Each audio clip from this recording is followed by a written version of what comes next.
Joining me now is someone who is not afraid to speak out. Bella Snow, joining us from LA, a former friend of Haskell the Fourth, a digital creator. You can tell by looking at her that she's also a model.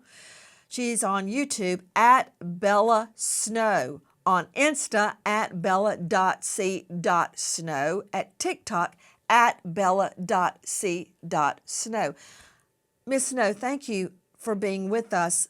What was your reaction when you learned that Sam Haskell IV was charged with not just murder, but dismembering his wife, May? When I find out, I was totally shocked because Sam is somebody that I know for like a very long time, almost 10 years. Back when I was just 19, just moved to LA being in fashion school, and we both work in fashion together. And when I find out the news, like, is that the Sam I really knew? Because Sam was the nicest person to me ever.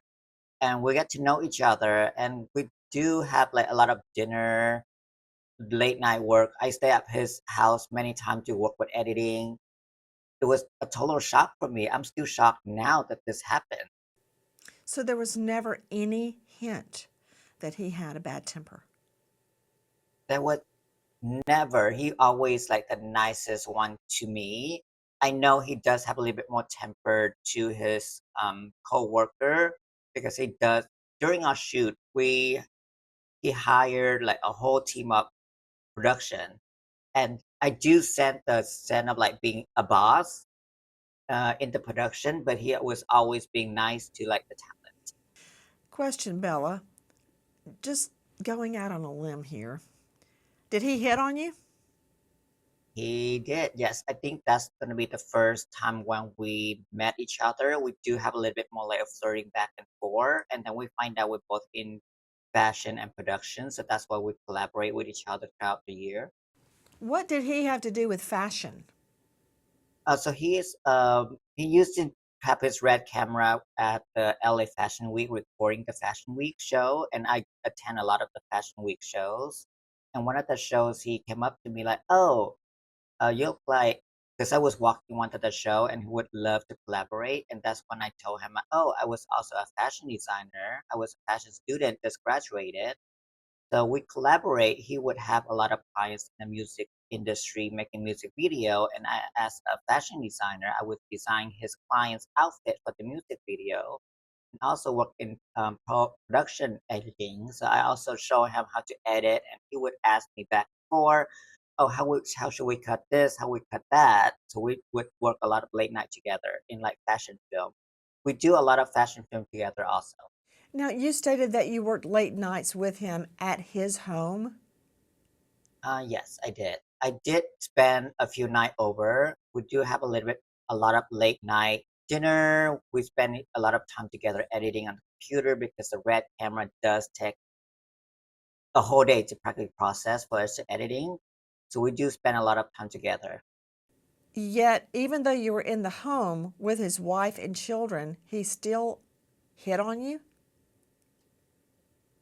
Yes, because I did not know during the time that we were together that he was married. His dad does have a home here in LA, and that's where we normally do our filming and editing.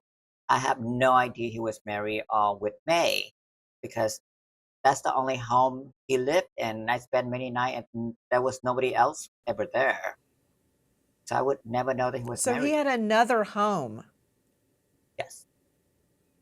So if this is his dad growing up childhood home, he would all have his pool, his tree house, and he showed, "Oh, that's the tree house I was growing up and playing out.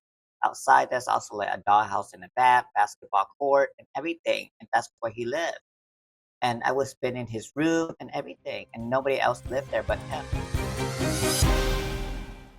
Please join us on our mission to find missing people, especially children, to solve unsolved homicides. If you're on the go, catch us on your favorite podcast app where you can get all of our content where we, in our own way, seek justice.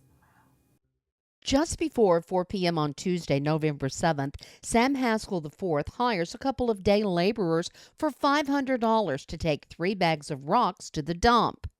The men open a bag. Seeing a belly button, the men return the bags and the money to Haskell, who claims they saw Halloween props. The workers go to the police, but end up having to call 911 from the parking lot. By the time cops get to Haskell's, Haskell is gone, and so are the bags. Halloween props. Gigi McKelvey joining me, host of Pretty Lies and Alibis podcast.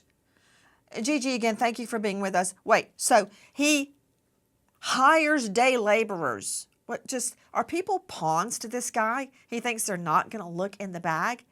Didn't they say that he told them that they were carrying rocks, but it felt squishy, and they looked in and see a human belly button? That's exactly what happened. He threw $500 at these four men and had them come to the house and said, I need you to haul off these bag of rocks. Felt squishy. They look inside, and to their horror, they see human remains. They bring the bags back and leave them in the driveway, give the money back, call police. But when police arrive, the bags are gone and never to be found again. Gigi, there was a big screw up right there. You're absolutely correct. The day laborers go, oh, it's a human stomach. These are not rocks. They go to the police. The police go, you got to call 911. They send the day laborers out in the parking lot and they call 911. So the police finally get to Haskell Fours, and what do they find? Nothing. The bags were gone. They were not there. And I mean, there was a huge time gap there where if it had been addressed immediately, maybe they would have solved this case a lot sooner and it not taken the next day to get him arrested. And maybe May's parents would still be alive, but maybe, just a maybe. Nima Romani, I guarantee you this is what Haskell 4 was thinking, that these day laborers were undocumented and they wouldn't risk going to police. He thought they would dump the bags of May's remains and be in the wind. Guarantee you, he never thought they'd be state's witnesses. Oh, that's absolutely right, Nancy. He wants someone to do his dirty work, and who better than someone that may be afraid of the police themselves? And you're right, LAPD, really dropped the ball, at least in terms of the investigation at the outset. And you're talking to someone who lives and works in the city of LA. But fortunately, those laborers, they did the right thing. They contacted law enforcement. They called 911, which really makes no sense because that goes to CHP dispatch in Sacramento, which then reroutes the call back to LAPD. So whoever gave them that advice was the wrong advice. But ultimately, they got it right. And who knows? You're right, Nancy. Maybe if they acted sooner, maybe May's parents would have been alive. So this is the type of thing that it's not a shoplifting case. It's not something minor. You're talking about dead body parts. You got to act if your LAPD detectives do better. Pronto. Again, joining me, Tremaine Hayhoe, longtime former friend of Haskell the Fourth, writer, director, producer at Hayhoe Studios at YouTube. Tremaine, it's not just murder. And I really want you to dig deep and tell me your impressions of Haskell, contemporaneous with the time that you knew him, not now, because what you saw then is what he's going to try and imitate at trial. If he's, a lot can happen in 8 years, and if he is guilty as sin, lock him up and throw away the key. But it is all, again, it's all sad. It's such a terrible situation. I feel bad for his folks who let me clear the air. His folks were really nice, sweet, consistent for the years that I've knew.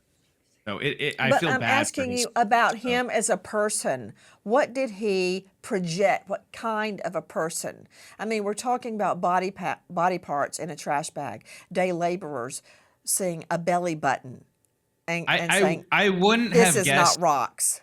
I wouldn't have guessed, and he doesn't seem to be a criminal mastermind. Thank God for those day laborers who stood up for themselves, and it's ridiculous that LAPD didn't take them serious. I mean, this is really horrible. And again, I'm trying not to think about it, but if we can't find the poor parents, it's just all bad. But let me ask you this as a lawyer: are Tremaine, you I've got a question. okay? Tremaine, you and Bella are in the business, the TV, the entertainment industry. Tremaine, there has been a noticeable radio silence on Haskell IV's case. If you go on and Google him, okay, if you do even that, much less an intensive investigation that we've done, there's practically nothing for months on end. Could that be orchestrated by a powerful PR machine? Well, that would be actually my question. Nothing. That would actually be my question to you as an attorney. What happens if there's a radio silence? If you're not hearing about the case, what does that mean exactly? And how long do these cases take? Is it going to be a long case, or is it going to be cut and dry? Oh, I guarantee you it's going to be a really, really protracted investigation and case, because the forensics alone, Tremaine, hey-ho, are going to be, oh, gosh, numbing. You've got at least one body. We don't have a COD, cause of death, because the body was dismembered. We don't know if she was alive when she was dismembered. A lot has to be explained to the jury. Not only that this is May's remains, but that we know, based on, hopefully, deoxyribonucleic acid, DNA, or fingerprints, or some other genetic material, that he, Sam Haskell, is the person that killed her. That's going to be a labor-intensive endeavor for the medical examiner. But I guess, let me just rephrase my question, Tremaine, hey-ho. How did he strike you? What was his personality? That's what I'm trying to get. When I was working with him, he was funny and really dry humor, but he did have a temper at times. That's all about I'll say. But he never really blew up on me. He'd be more the type of guy to get thrown out of Cheesecake Factory than to commit a crime like this. But again, this is all bad. This is horrible, and I hope they find evidence and that justice is done. The couple is married in 2010, and as they welcome children, May's parents move in with the family to help with childcare. Haskell's friends and co-workers agree they had no idea he was married with children. Haskell made no mention of May or any of his 3 sons in the years they worked with him.